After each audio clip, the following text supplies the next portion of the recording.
Olá, eu sou a Anne Rocha e estou aqui para falar um pouquinho sobre a carreira de analista de testes. Se você é uma pessoa que está interessada em entrar na área de testes de software e não sabe quais são os requisitos dessa carreira, eu vou trazer para vocês alguns tipos de requisitos e explicar um pouquinho também para você poder discernir o que você vai precisar fazer para conseguir atuar nessa carreira. A primeira coisa que você tem que entender é que o profissional da área de testes ele pode trabalhar tanto com testes manuais como com testes automatizados.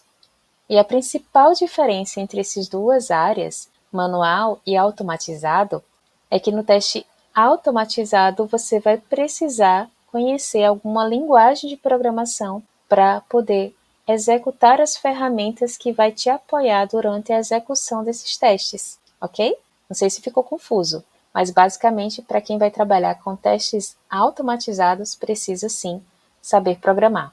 Mas quem vai atuar com testes manuais não requer a necessidade de saber programar, porque os testes manuais são feitos como se fôssemos nós meros usuários finais, usuários de aplicativos, usuários de sistemas web, como por exemplo sistemas de compra, sistema de solicitar comidas. Então, nesse contexto que você já sabe utilizar essas aplicações e esses aplicativos, você já sabe testar qualquer um dos softwares, porque na verdade você vai precisar navegar por cada uma dessas telas do software para conseguir identificar se tem algum erro e identificar realmente se aquele software tem ou não qualidade.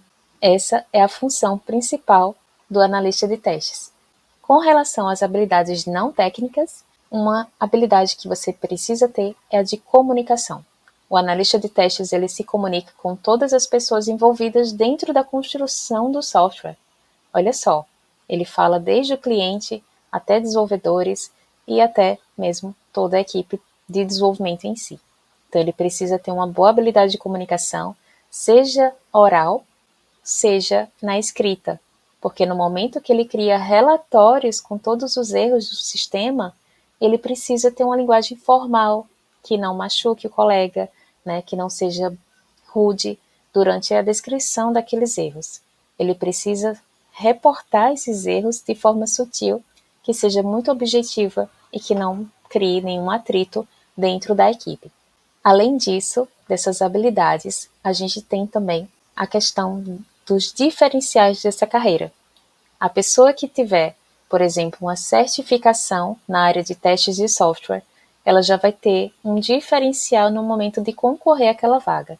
E o que é essa certificação em testes de software? Basicamente, é uma prova que você precisa estudar bastante e fazer uma prova que vai te dar o certificado no final de que você está apto a trabalhar na área de testes. Não é um requisito obrigatório, tá? Mas é um grande diferencial para quem quer realmente ingressar nessa carreira.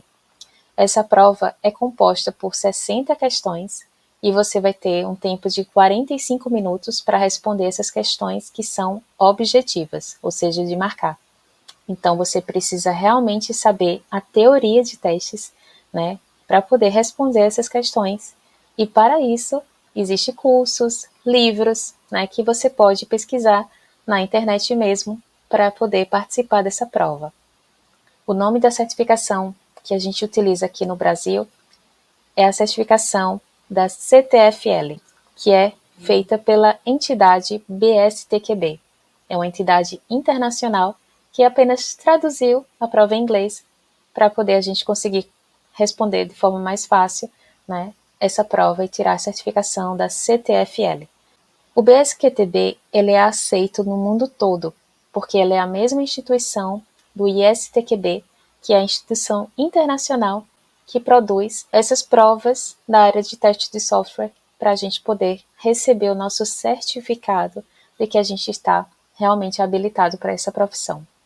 E aí, ficou com mais alguma dúvida sobre essa área de testes? Bom, e se você estiver interessado na área de testes automatizados, aí sim você vai precisar, como eu falei, de conhecer alguma linguagem de programação para conseguir utilizar as ferramentas de automação de testes. O que são essas ferramentas, São ferramentas que nos apoiam e que nos ajudam a executar de forma rápida, né, e de forma iterativa todos os testes que a gente foi executando, para a gente não precisar reexecutar várias e várias vezes manualmente. Então, basicamente, os testes automatizados, eles guardam todas as informações que a gente utilizou dentro dos nossos testes manuais, para que a gente, no futuro, possa reexecutar esses testes de forma mais rápida, porque às vezes os sistemas são enormes e a gente não tem tempo hábil de retestar todas as telas do sistema quando a gente precisa entregar aquele software para o usuário final. Então, essas ferramentas de automação, elas são bastante utilizadas pelos profissionais da área de TI que trabalham com testes de software. Inclusive, é um diferencial para a maioria das vagas que você saiba alguma linguagem de programação e também consiga utilizar alguma ferramenta de automação de testes. Então, é algo que você, mesmo que você inicie na carreira com os testes manuais, que não depende da linguagem de programação, mas lá na frente, se você quiser realmente crescer na carreira e ter salários mais altos, a linguagem de programação e as ferramentas de automação de testes, elas vão ser essenciais para esse crescimento na carreira. Então, já pensou qual seria essa linguagem de programação que você poderia utilizar para começar a atuar em testes automatizados? A gente sabe que existem diferentes ferramentas na área de testes, mas tem algumas linguagens que são mais versáteis, como a gente pode dizer. São linguagens que são utilizadas em diferentes ferramentas e que permite que aquele analista de testes consiga trabalhar com diferentes formas de técnicas de teste com uma única linguagem de programação. Para isso, a gente tem a linguagem JavaScript, temos a linguagem Java, temos a linguagem Python e temos a linguagem Ruby. Se você me perguntar qual delas escolher, aí vai muito do critério de cada pessoa e da facilidade de compreender cada uma dessas linguagens de programação, ok? Eu utilizo no meu trabalho a linguagem JavaScript, mas já trabalhei também com a linguagem Java e com a linguagem Ruby. Então fica aí a dica para vocês analisarem e começarem a pesquisar sobre essas linguagens, qual ferramenta que vocês iriam iniciar na carreira de vocês com automação de testes. Além da linguagem de programação, você precisa primeiro entender quais são os tipos de testes, quais são as técnicas de testes e todos esses conceitos, né, que a gente precisa realmente entender para a gente começar a automatizar. Nada adianta a gente utilizar ferramentas sem entender o momento certo de utilizar cada uma dessas ferramentas. Então, os conceitos são super relevantes, mesmo para quem está já na carreira há muito tempo e que não teve a oportunidade de entender cada um desses conceitos. Por isso, eu recomendo livros e cursos que possam te apoiar nesse conhecimento básico aí do próprio conceito de testes de software, para você conseguir atuar de forma mais eficiente e com estratégias de testes muito mais relevantes, trazendo realmente qualidade tanto para o processo de desenvolvimento de software, como também para o produto final, que é o nosso principal objetivo. É isso. Espero que tenham gostado, espero que vocês consigam decidir por onde começar na área de testes e deixe um comentário se você realmente tem alguma dúvida sobre essa carreira, ok? É isso.